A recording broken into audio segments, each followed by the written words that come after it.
Hey, prayer team. Happy Wednesday to you. I hope the week has gotten started off well for you.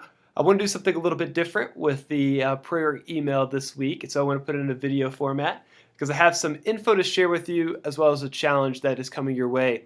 Hopefully by the end of this week, you will receive something from us in an envelope. It'll be a letter from us as well as a little baggie that will look something like this.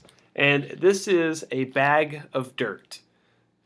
So you're wondering, why am I sending you a bag of dirt? Well, this dirt is from our property here at 3450 Billy Hext Road, the very property that this building, our church building, sits on.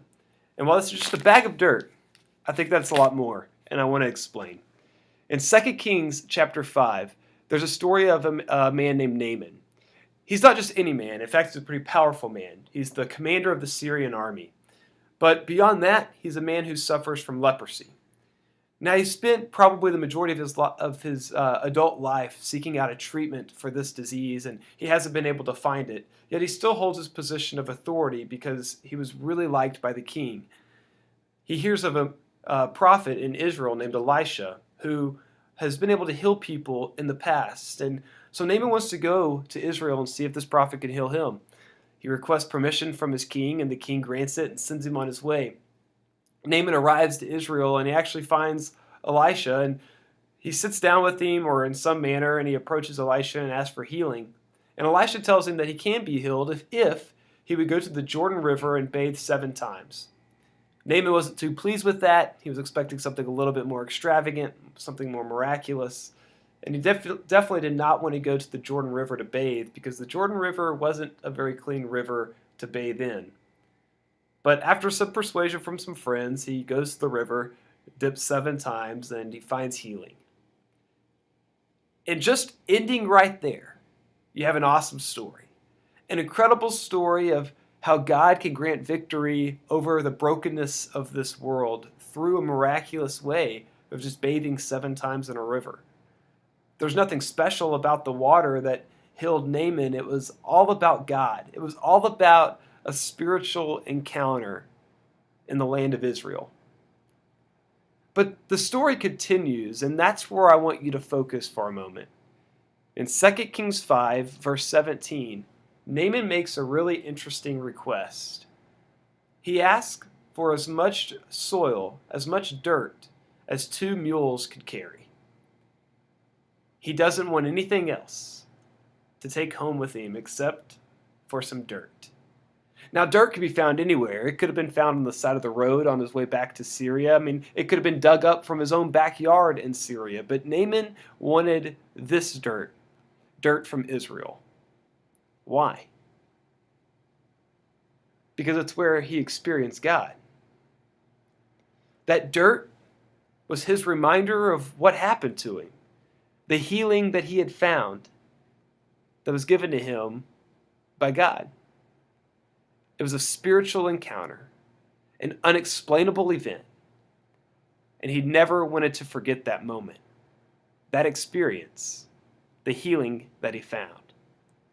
Now, it had nothing to do with the dirt. It had everything to do with the God who brought healing, but to Naaman, the dirt meant something. You see, he would later go on to say that he would never make another sacrifice to any other god except for the God of Israel. In the Old Testament time, dirt was important. Territory was important. God was the God of Israel, not the God of Syria. Naaman understood that this dirt meant something.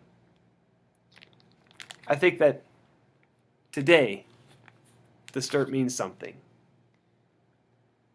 To a lot of people, this is where people experience God. And it's just dirt to us. But to so many who are hurting, it can become the place where they find healing.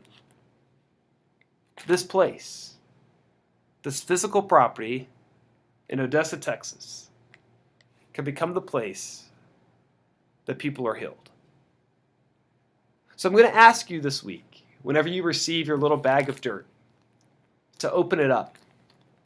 And I want you to pour it out on your hands. And I want you to feel it. And I want you to think about those people who are outside of our community who are hurting and who need healing.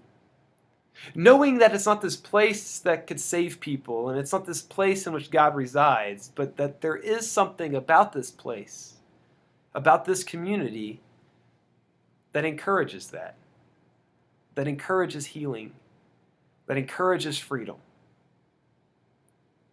Let this dirt this week be that reminder. I ask you to pray this prayer, that God would do something with this dirt, that God would move in miraculous ways with this dirt, that God would change lives on this dirt. Would you pray with me that God would continue to move in miraculous ways, that God would continue to challenge us as the church here at Grace Christian Fellowship, and that God would bring those who need healing to a place that has healing to offer? That's our prayer this week. We ask that it be yours too. God bless.